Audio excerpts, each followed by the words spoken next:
Alright guys, so nari na sila na.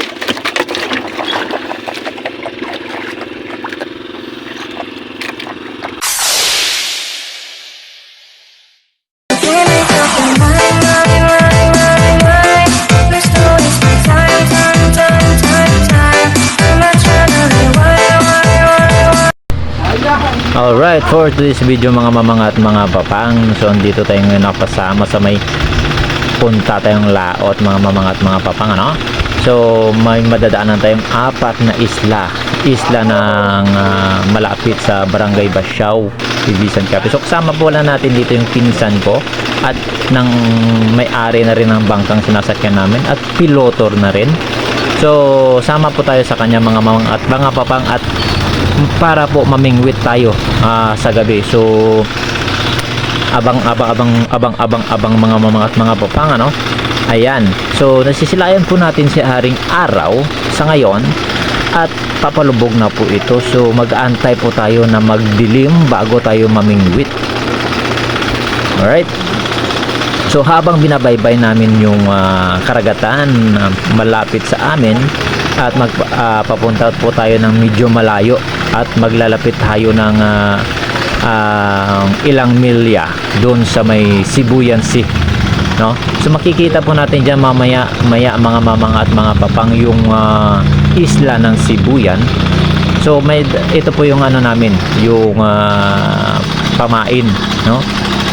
So nakikita na abot na po natin mga mamang at mga papang yung Sibuyan Island at saka yung arong na pag doon tayo itatali natin yung bangka at doon tayo mamimingwit mamaya. Right? So sa nakikita nyo mga mamang at mga papang, so tinutumbok mo natin na yan isla na po yan ng isla na po yan ng Sibuyan.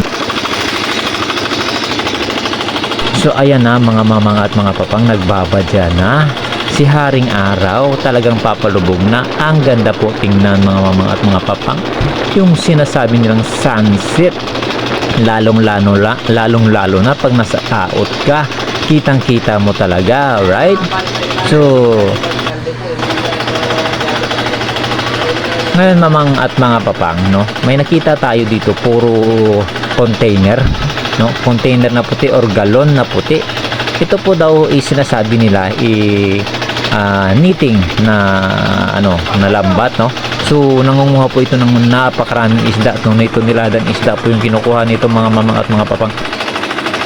Dito na tayo mga mamang at mga papang sa arong or bintahan na sinasamahan ng kapatid ng ating pinsan na may-ari ng bangka at piloto na rin. So abang-abang tayo mamang at mga papang. So mag-iintay tayo ng maggabi na. Pero bago niyan mga mamang at mga papang, so kwentuhan muna kami rito, no? Ay basi kung doot sa sarong. Ay dapat siya kwan naabot siya ang dinggas ang suga kag ang dinggas ang tube. Manami tika ni mong bisa daw inang dingga-dinggahe kitya kay. So ayan na nga po mga mamang at mga papang, naghahanda na nga po kami na naglalaglag na po yung pinsan ko at ako naman naghihila-hila na ng bingwit namin na para may huli kami. Ayan na. So ito medyo alas 6 pa lang po ng gabi at medyo madilim na. So hila-hila tayo mga mamang at mga papang, hila. O ayan na. O di ba? So may nahuli po tayo dalawang isda po, no. Ayan na mga mamang at mga papang. So nakakatuwa naman pala talagang tingnan mga mamang at mga papang pag may nahuli kang mga ganito na mga isda. Ayan na mga mamang at mga papang, no. Sa nakikita nyo dyan, may isda po kaming huli. Ito yung ating huli. Yan. Pasensya na hindi natin pinakita kung paano tayo manghuli nito. Ano? Kasi mahirap walang naghahawak ng kamera. Wala tayong kameraman. Ilang kilo ba to? Mga 2 kilo siguro.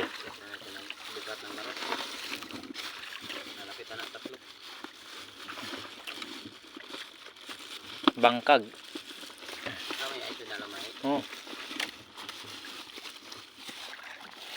Ayun o. Sa'yo, Kas. Kaya kay Kasin, o yan o, dami. Kalahati na. Nasaan ice mo? Si Dalom. Oh, damo lang natin. No, malalaki o. Malalaki yung iba o. Yan. Ba't talaga pag malaki yung ano, lalagyanan? Sapat sa malata lahat tayong tumigil kasi wala ring ilaw yung arong.